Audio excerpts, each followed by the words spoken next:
tired through urban fields and suburban life.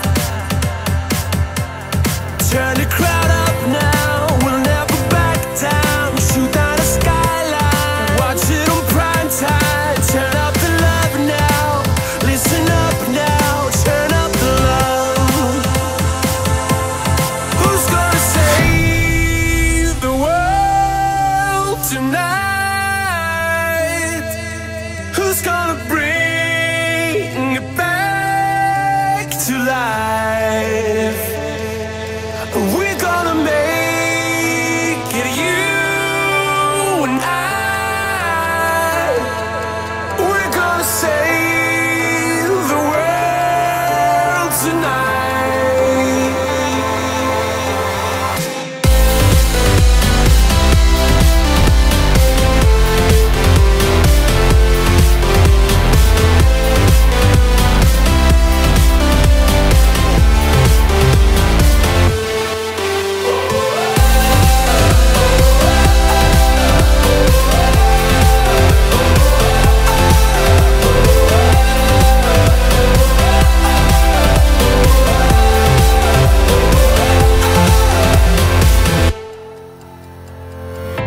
We're far from home, it's for the better.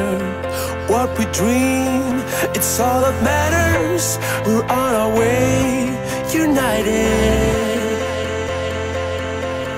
Turn the crowd up now, we'll never back down. Shoot down the skyline, watch it on prime time. Turn up the love now, listen up now. Turn up the love.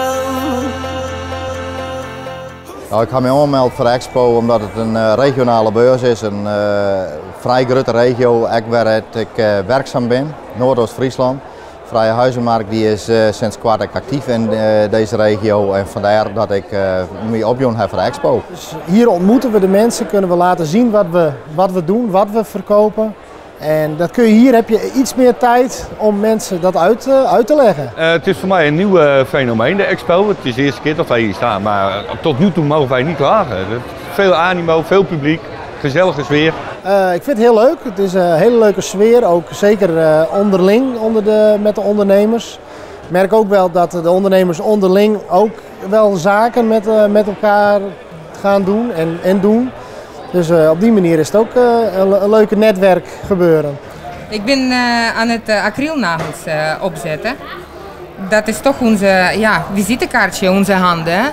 En nou, kunnen we heel mooi maken. Vooral omdat we met Two to Drive bezig zijn, wat in november van start gaat. Jongeren van 16 jaar en ouderen achter het stuur. Is de doelgroep eigenlijk de ouders geworden en niet meer de jeugd. En dat komt hier heel veel. Nee, mijn doelgroep is 50-50 ondernemers en gewoon particulier. Iedereen heeft natuurlijk wel eens een keer een feestje of oma is jarig of zoveel jaar getrouwd. Dus de beurs, dat is een mooie mix van mijn gasten op zich wel. Ja. Ja, een hele mooie beurs vind ik, heel goed georganiseerd. Wij ben ik heel blij dat we hier binnen, we hebben een hele prachtige aanloop. Dus wij zijn eigenlijk wel heel content mee dat het op het moment rent. Dat is wel een hele leuke beurs. Ja. Jij ziet verschillende mensen. Ja, je ziet ook grasmaaiers en je ziet ook nagelstylisten natuurlijk. Dat is wel een enorm verschil. Maar je ziet het ook mensen ook. Hier verschillende mensen. Kijk, ik heb buurvrouw. Zij maken klompen en wij maken nagels. Hè.